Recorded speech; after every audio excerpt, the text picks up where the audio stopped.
ৰঙিয়া সমজিলাৰ অন্তৰ্গত হাহাৰা গাঁৱত আজি এজন ড্ৰাগছ আসক্ত যুৱকক ড্ৰাগছ কণ্টেইনাৰ সহ চিৰিঞ্জ ব্যৱহাৰ কৰি থকা অৱস্থাত স্থানীয় ৰাইজে হাতেলুতে ধৰা পেলায়। বিগত কিছুদিনৰ পৰা ৰঙিয়াৰ নিকটৱৰ্তী অঞ্চলবোৰত ড্ৰাগছ সৰবৰাহৰ লগতে ড্ৰাগছ আসক্তক উদ্ধাৰ কৰা ঘটনা সংঘটিত হৈ থকাৰ সময়তে আজি হাহাৰাত আটক কৰা যুৱকজনৰ স্বীকাৰোক্তিত স্থানীয় সচেতন মহলে উদ্বেগ প্ৰকাশ কৰিছে। স্থানীয় ৰাইজে যুৱকজনক ড্ৰাগছ সৰবৰাহ কাৰ্যত জড়িত থকাৰ লগতে যুৱকজনৰ সৈতে বৃহৎ চক্ৰ জড়িত থকাৰ সন্দেহ প্ৰকাশ কৰিছে।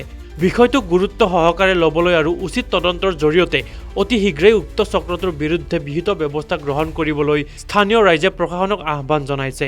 আজি ৰাতিপুৱা ঠিক 10:30 বজাৰ লগে লগে আমি ইয়াতে হাহাৰা জাগৰণ সংঘৰ সমীপত এজন চৌৰাকাৰা গাঁৱৰ উদীয়মান যুৱক তেখেতে ড্ৰাগছ লৈ থকা অৱস্থাত আমি হাতেলুতে গাঁওবাসী ৰাইজে ধৰা পেলাওঁ। কিন্তু ইয়াৰ আগতেও এই অঞ্চলটোত ছাগলী চোৰকে আদি কৰি বাইক চোৰ, গৰু চোৰ এনেকুৱা সন্ত্ৰাস চলাই আহিছে। আমি স্থানীয় প্ৰশাসনক অৱগত কৰা ইতিমধ্যে ল'ৰাজনক তেখেতসকলে কৰায়ত্ব কৰে আৰু আমি সংবাদ মাধ্যমৰ যোগেদি আমাৰ স্থানীয় আৰক্ষী চকী কমলপুৰ থানাক অৱগত কৰাব বিচাৰোঁ যে এই অঞ্চলটোত তেখেতসকলে যাতে তীক্ষ্ণ নজৰ ৰাখে, কিয়নো এই অঞ্চলটোত আজি কেইবছৰমান আগৰ পৰা বিভিন্ন ধৰণৰ এনেকুৱা ধৰণৰ কাৰ্য জড়িত হৈ আহিছে আৰু তেনেকুৱা সন্দেহজনক লোকো আমি দুপৰীয়াৰ সময়তেই হওক বা সন্ধিয়াৰ সময়তে হওক বা ৰাতি 12-1 বজাতো আমি তেনেকুৱা লোকৰ সমাৱেশ এই অঞ্চলত হোৱা দেখিবলৈ পাওঁ। সেয়েহে আমি পুনৰবাৰ প্ৰশাসনক অৱগত কৰিব বিচাৰিছোঁ এই অঞ্চলটোৰ ওপৰত আপোনালোকে যাতে নজৰ ৰাখে। আগৰ পৰা মানে অভিযোগ এটা পাইছিলোঁ, সন্দেহজনক মানে কিছুমান যুৱকে আমাৰ গাঁৱত ৰাতি অহা যোৱা কৰি থাকে।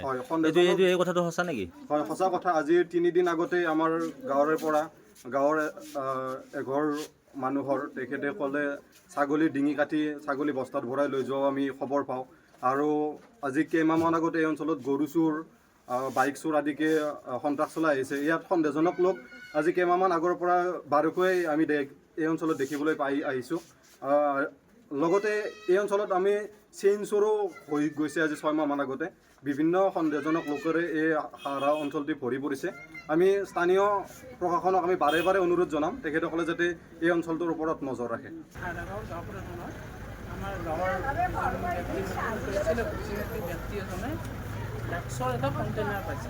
পোৱাৰ পিছত ফোন কৰিছে, দাদা আপুনি আহক, আমাৰ ইয়াত এটা অচিনাক্ত মানে ড্ৰাগছ খোৱাৰ কাৰণে ইয়াত আমাৰ মন্দিৰ এটা আছে, তাৰ মন্দিৰৰ ওচৰত আহিছিলে।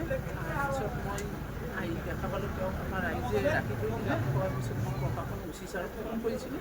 ফোন কৰাৰ পিছত অচি ছাৰ আহিলে, আহি কিনে তেওঁক ড্ৰাগছ খোৱাৰ কণ্টেইনাৰ এটা পাইছে। তাৰপিছত তেখেতক পঠিয়াই থানালৈ। ল'ৰাজনৰ এড্ৰেছটো কৈছে নেকি? ল'ৰাজনৰ ঘৰ চৌৰাকাৰা বুলি কৈছে। নামটো কি বুলি কৈছে? কিবনীয়া নামটো মই জনা নাই। পুলিচে আহি লৈ গৈছে থানালৈ। এতিয়া লৈ গ'ল, তাত মই যাম। লগত আৰু কোনোবাক পাইছে নেকি? নাই, এজনে আছিলে, তেওঁ ক'ৰ পৰা নিছে এড্ৰেছটো দিয়া নাই। এতিয়া তেওঁ গুচি গ'ল। থানাৰ অচি ছাৰে ছেকেণ্ড অচি ছাৰ লৈ গ'ল। বাইহাটাৰ পৰা Ajay Kumar Deka, news desk report.